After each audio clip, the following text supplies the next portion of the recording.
अगर आप भी लेना चाहते हैं देश दुनिया की तमाम जानकारी तो आज ही सब्सक्राइब करें हमारे चैनल को।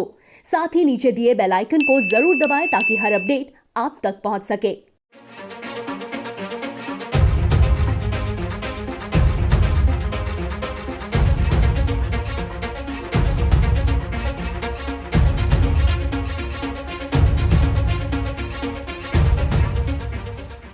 नमस्कार प्रवास साक्षी न्यूज नेटवर्क पर आप सभी का स्वागत है। कानपुर का हिस्ट्री शीटर विकास दुबे अब हिस्ट्री बन चुका है।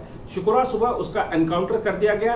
पुलिस उसे उज्जैन से कानपुर ला रही थी। रास्ते में जब उसकी गाड़ी पलटी और वो निकलकर बाहर भागा, पुलिस का हथियार छीनकर पुलिस ने समर्पण का अवसर दिया, लेकिन वो नहीं माना तो मुठभेड़ में ढेर कर दिया गया। ये खबर जैसे ही विकास दुबे की पत्नी ऋचा तक पहुंची, वो फूट फूट कर रोने लगी और उसने पुलिस से आग्रह किया है कि एक बार विकास दुबे का चेहरा दिखा दो। अब देखना होगा कि पुलिस क्या उसकी पत्नी को, उसके परिजनों को विकास दुबे का चेहरा दिखाती है या नहीं। जहां तक हम आपको बता दें कि ये उसकी पत्नी की बात है, तो गुरुवार शाम को पुलिस ने उसकी पत्नी ऋचा, उसके बेटे और उसके नौकर को लखनऊ से गिरफ्तार किया था और लगातार पूछताछ चल रही है। विकास दुबे के कहां-कहां बैंक में अकाउंट हैं, कहां-कहां प्रॉपर्टी है, इसके बारे में पुलिस ने जानकारी जुटाई है। ऋचा ही ये सब काम देखती थी, इस तरीके की रिपोर्टें हैं। देखना होगा कि ऋचा ने और क्या चीजें बताई हैं। लेकिन जहां तक इस एनकाउंटर की बात है तो लोगों में एक खुशी का माहौल है कि जिस अपराधी ने इतना बड़ा अपराध किया था, 8 पुलिसकर्मियों की हत्या की थी, उसको सही दंड दिया गया है। अगर हम बात करें जो ये शहीद हुए थे हमारे पुलिसकर्मी, उनके परिवारों की, तो उन्होंने भी कहा है कि ये जो काम हुआ है ये स्वागत योग्य है। लेकिन कुछ परिवारों ने ये भी कहा है कि वो जो नाम सामने आ सकते थे विकास दुबे से पूछताछ में कि कौन पुलिस में से उसकी सहायता कर रहा था, तो अब वो पता नहीं चल पाएगा। आइए हम आपको एक शहीद पुलिसकर्मी के परिवार वालों से मिलाते हैं और देखते हैं कि उनके माता पिता क्या कह रहे हैं। जितना मुझे घमंड था अपनी यूपी पुलिस पे, और कल भी मैंने ये कहा था कि यूपी पुलिस से ज़्यादा सशक्त कौन है, एक आर्मी के बराबर होदा रखती है। आज मैं उस पर बहुत बड़े घमंड के साथ कहूँगा कि आज उन्होंने जो फैसला किया है, आज मेरी आत्मा को सांत्वना मिली है।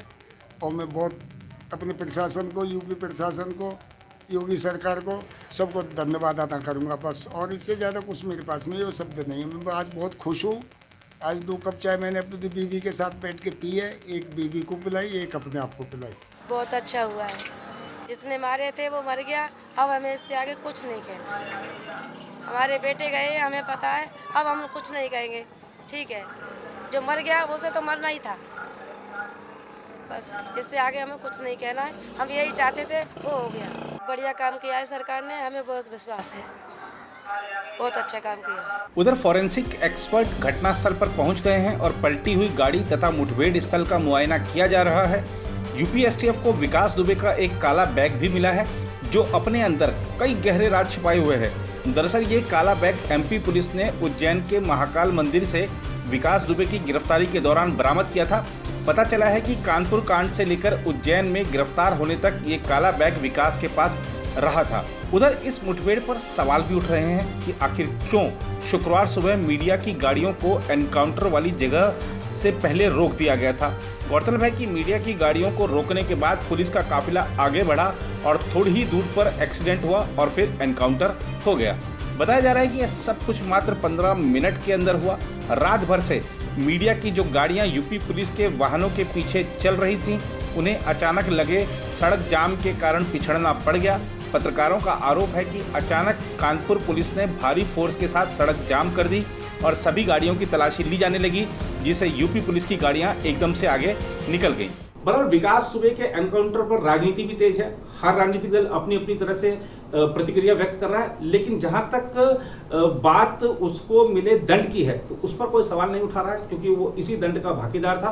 प्रक्रिया पर सवाल उठाए जा रहे हैं जरूर कि जब उसने एक तरह से समर्पण किया था तो आपने एनकाउंटर क्यों कर दिया। और एक ही थ्योरी बार बार कही जा रही है कि जितने भी जो अगर विकास दुबे के गैंग के लोगों की बात करें तो वो भागते हुए मारे गए। इस पर सवाल भी उठ रहे हैं क्योंकि पुलिस ने जो थ्योरी बताई है उससे डॉक्टर की जो थ्योरी है वो थोड़ी अलग है। डॉक्टर ने कहा है कि सीने में गोली लगी है, तो कोई अगर भाग रहा है तो सीने में गोली कैसे लग सकती है। ऐसे तमाम प्रश्न हैं जिनका जवाब यूपी पुलिस को देना है। फिलहाल आतंक के एक अध्याय का जरूर खात्मा हुआ है।